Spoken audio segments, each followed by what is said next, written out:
Tallest man in medical history, the guy who's in the record books, Robert Wadlow, when last measured June 27, 1940, he was 8 feet 11.1 inches tall. 8 feet 11.1 inches tall. Goliath, whom David fought and killed, stood at least 9 feet 9 inches tall. I say at least because the Hebrews actually used 3 different cubit units. They had a common unit, a royal unit, and a long unit. It's kind of like when you're doing espresso. There's a short shot, a regular shot, and a long shot. But they were 2 inches off of each other, so the one was 18 inches, another was 20, and one was 22. By the long measure, the long cubit, Goliath could have been 12 feet tall. And then some have suggested that if they used the cubit of Goliath from his arm, because if you measured him from his arm, he could be even taller still. But if we go at the 12-foot measure, Goliath was fully 6 feet taller than a tall man, and fully 3 feet taller than the tallest man we have on record. There were other remarkable giants in the Old Testament. Og, the king of Bashan, he is said to have slept in an iron bed measuring at least 13.5 feet by 6 feet. Using the longer cubit again, Og's bed could have been as much as 16.5 feet long. Now, either he just wanted a really huge bed, or he was a pretty tall guy. In the book of Numbers, we read of the Anakites. For example, Numbers 13:33. There we saw the giants, the descendants of Anak came from the giants, and we were like grasshoppers in our own sight, and so we were in their sight. In Deuteronomy, we read about the Emites. Deuteronomy 2:10, the Emim had dwelt there in times past, a people as great and numerous and tall as the Anakim. They were also regarded as giants like the Anakim, but the Moabites called them Emim or Emim. Rephaites or Rephaim are an ancient race of biblical giants. According to Genesis 14 verse 5, King Chedorlaomer and his allies attacked and defeated the Rephaites at Ashertoth Karnaim. Rephaites are also mentioned in Genesis, Deuteronomy, Joshua, 2 Samuel, and 1 Chronicles. Here's my favorite group, the Zamzummim. That's a biblical name for giants. We learn in Deuteronomy 2:20, that was the name given to them by the Ammonites who displaced them. They called them the Zamzummim. Maybe that's what you said when you saw one of them. Zamzummim, because these guys were big.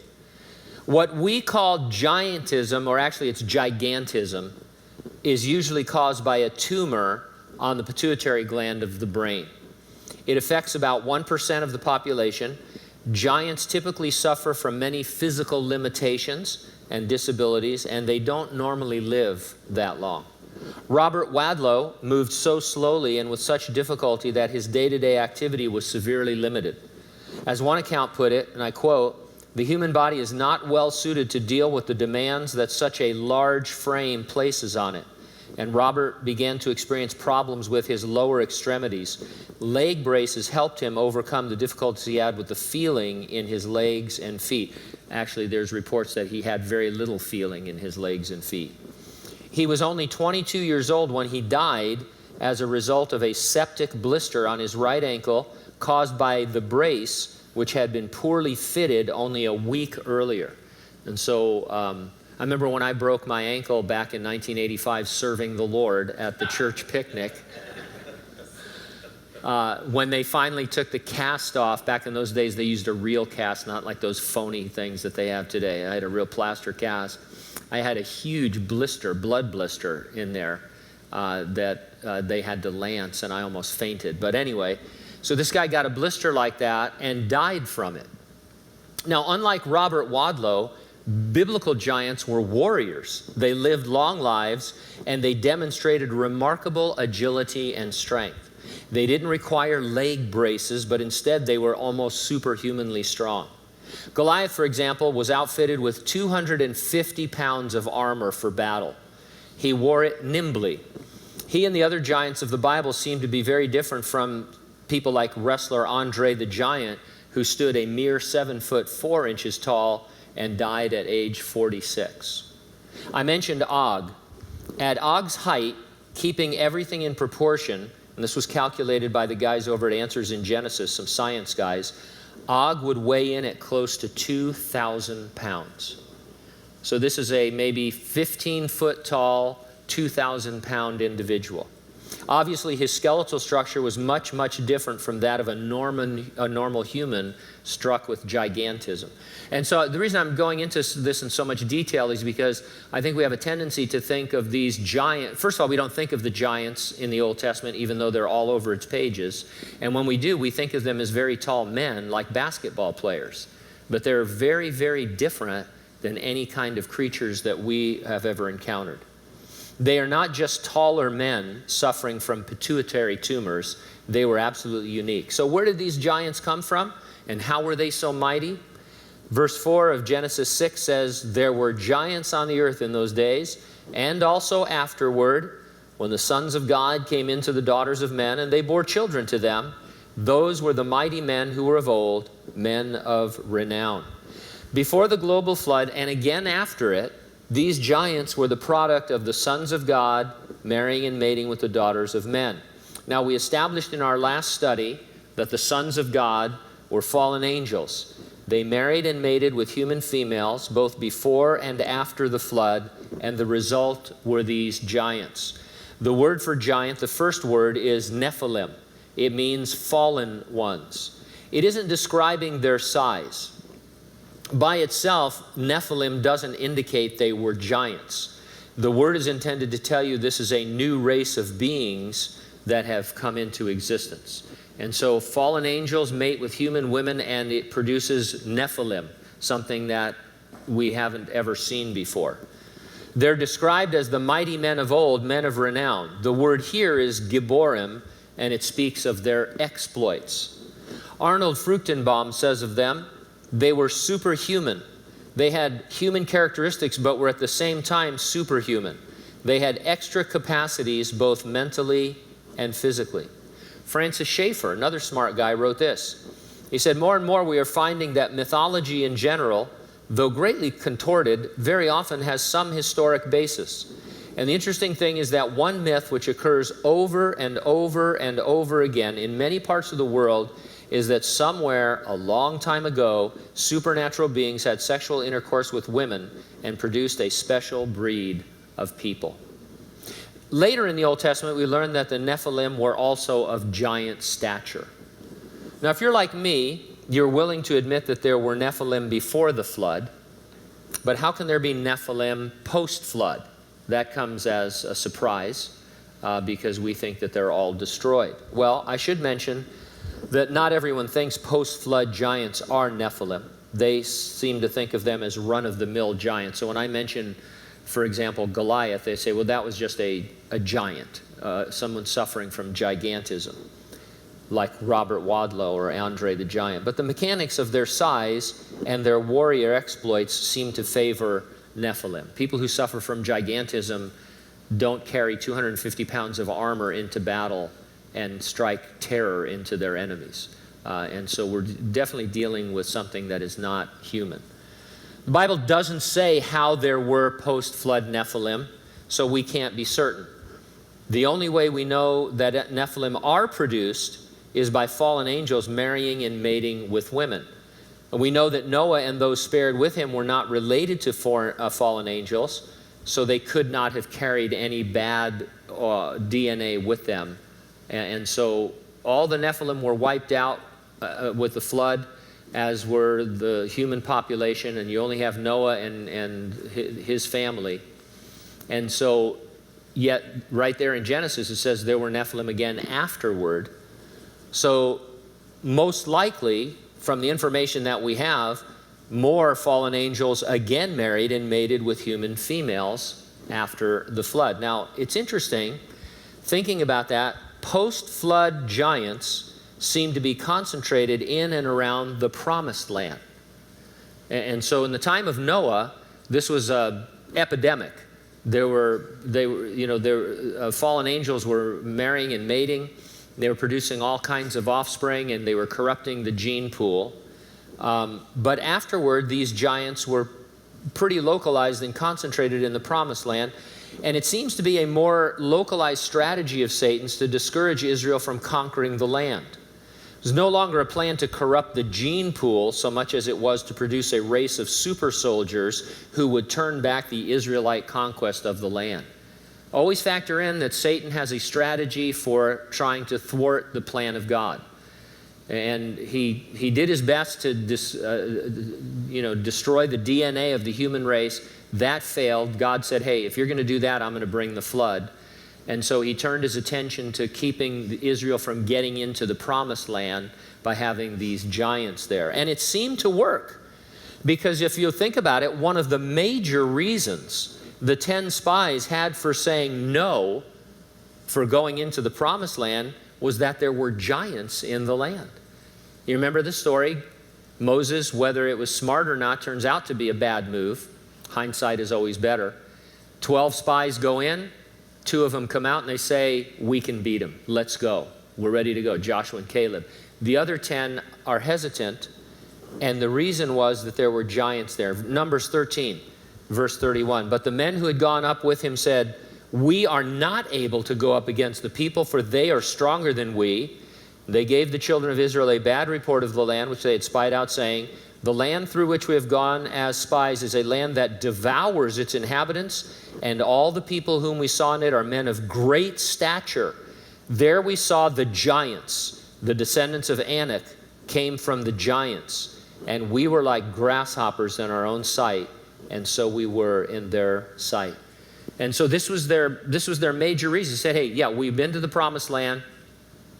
The giants are there. And they're so big that we look like grasshoppers compared to them.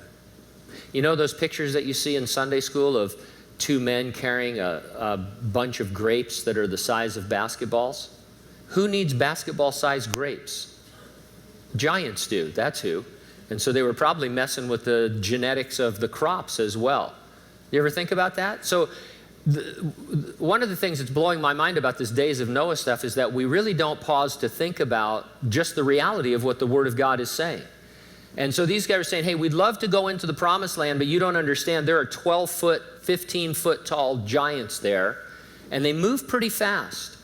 They're pretty nimble. They're warriors. They're nobody to take lightly. We're going to get crushed if we go in there. And the evil report of these 10 spies kept Israel out of the land for how long? 40 years, until that generation died off. And so the plan seemed to be working. When Joshua led them in finally, 40 some odd years later, they encountered giants over and over again. For example, Joshua 11, 21 and 22. At that time, Joshua came and cut off the Anakim from the mountains, from Hebron, from Debir, and from Anab, and from all the mountains of Judah, and from all the mountains of Israel. Joshua utterly destroyed them with their cities. None of the Anakim were left in the land of the children of Israel. They remained only in Gaza, in Gath, and in Ashdod. The Anakim, the sons of Anak, were the race of giants. And so they were fighting these giants in the promised land. Caleb, in his famous speech, hey, give me my inheritance, he talks about going and displacing the giants that were there in his inheritance. God is sometimes criticized for ordering Israel to destroy all the inhabitants of the promised land. It seems cruel. We always point out that anybody human who wanted to get saved could have gotten saved. Rahab is the example, but there were others who converted to Judaism. You didn't have to be killed. You could become a convert. But what we don't ever factor in is that the presence of Nephilim there in the promised land dug in. There were these race of giants who lived in the promised land. And so extermination makes more sense if there were Nephilim. They have to be destroyed. God destroyed them once in the flood. Now he's going to let Israel destroy them in open conflict. And so that's what's happening. There were giants after the conquest of the promised land. It is thought that David and his mighty men finished the work of exterminating the Nephilim from off the earth. For example, we read of this encounter from 2 Samuel 21. When the Philistines were at war again with Israel, David and his servants with him went down and fought against the Philistines. David grew faint.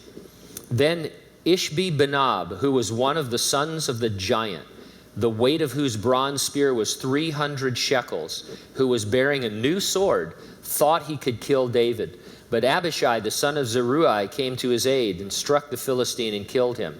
Then the men of David swore to him, saying, "You shall go out no more with us to battle, lest you quench the lamp of Israel." Now it happened afterward that there was again a battle with the Philistines at Gob. Then Sibbechai the Hushathite killed Saph, who was one of the sons of a giant. Again there was war at Gob with the Philistines, where Elhanan, the son of Jair-Oregim, the Bethlehemite, killed the brother of Goliath, the Gittite, the shaft of whose spear was like a weaver's beam. Yet again there was war at Gath, where there was a man of great stature who had 6 fingers on each hand and 6 toes on each foot, 24 in number. And he was also born to the giant. So when he defiled Israel, Jonathan, the son of Shimea, David's brother, killed him.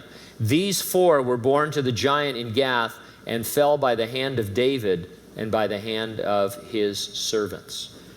When you start to pay attention, you see that giants are a big part, get it?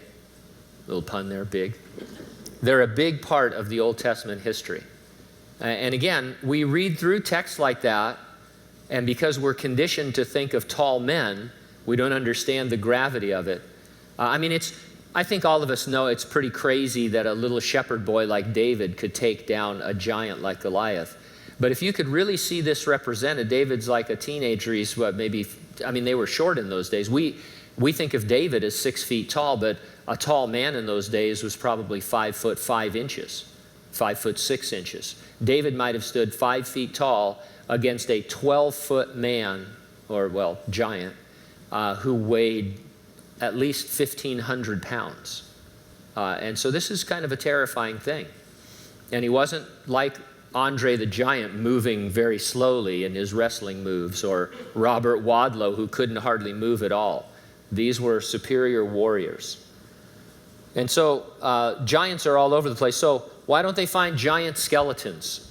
Well, one writer said, and I quote, "Search the Smithsonian galleries, for example, you'll see not a single giant bone or footprint cast on display. Clear impression given is that evidence of giants has never been found, and intentionally or not, this tends to cast the biblical record in an unfavorable light." Scores of giant skeletons have been allegedly unearthed in the past couple of centuries.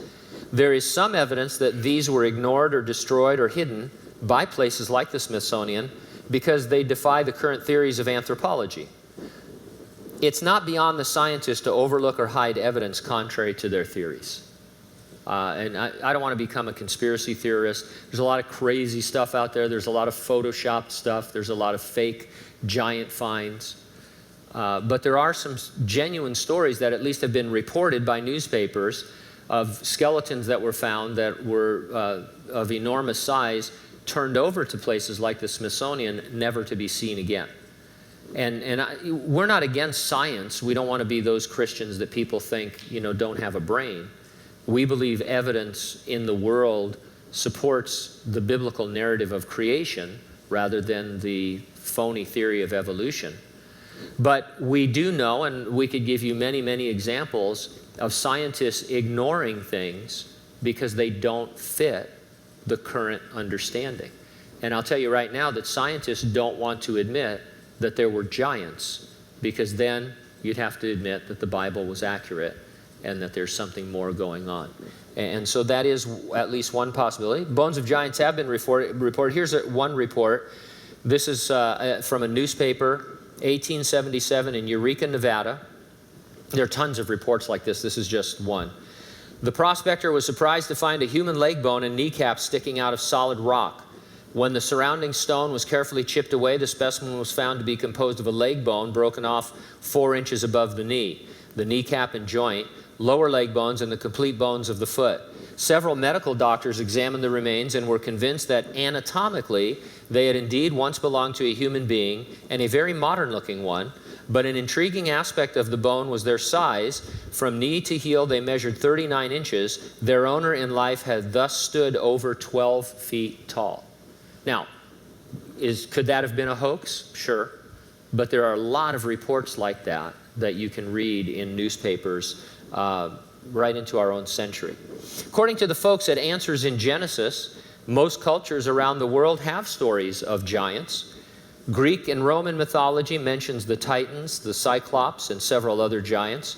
Norse mythology contains stories of the frost giants and then African and Asian peoples also have legends of giants, as do Native Americans. In his autobiography, and this might be a little bit out there, but I think it's a great story just to show that there are these legends. Buffalo Bill Cody wrote the following words about a legend recounted to him by members of the Sioux Indian tribe. He says, "It was taught by the wise men of this tribe that the earth was originally peopled by giants who were fully 3 times the size of modern men. They were so swift and powerful that they could run alongside a buffalo, take the animal under one arm, tear off a leg, and eat it as they ran." Now, as we close, let's go back to the reason we're interested in getting this right and are spending time on it. It's because we believe we're living in the end times, and thus we want to take to heart Jesus' words where he says in Matthew, "As the days of Noah were, and also will the coming of the Son of Man be. For as in the days before the flood they were eating and drinking, marrying and giving in marriage, until the day that Noah entered the ark, and did not know until the flood came and took them all away, so it will be with the coming of the Son of Man." The kind of marrying Jesus had in mind was the marriages and mating of fallen angels with human females that was producing the Nephilim in an attempt to edit human DNA to prevent the Messiah from being born. Next week, we get into some more radical stuff. I think I've mentioned this once before, but for example, and he says they were not only marrying and giving in marriage, they were eating and drinking. We're going to find out that that is a reference to the fact that the stories of these giants, the extra biblical stories in books like the book of Noah or Enoch and Jubilees and books that Jews read, and other cultures had books like this as well, they all said the same thing. These giants had insatiable appetites for human flesh, and they ate people and they drank their blood. And so when Jesus said they were eating and drinking, marrying and giving in marriage, he wasn't talking about wedding receptions. He was talking about the fact that these giants were eating people. And I'm giving away my whole study next week, but I was fascinated by this.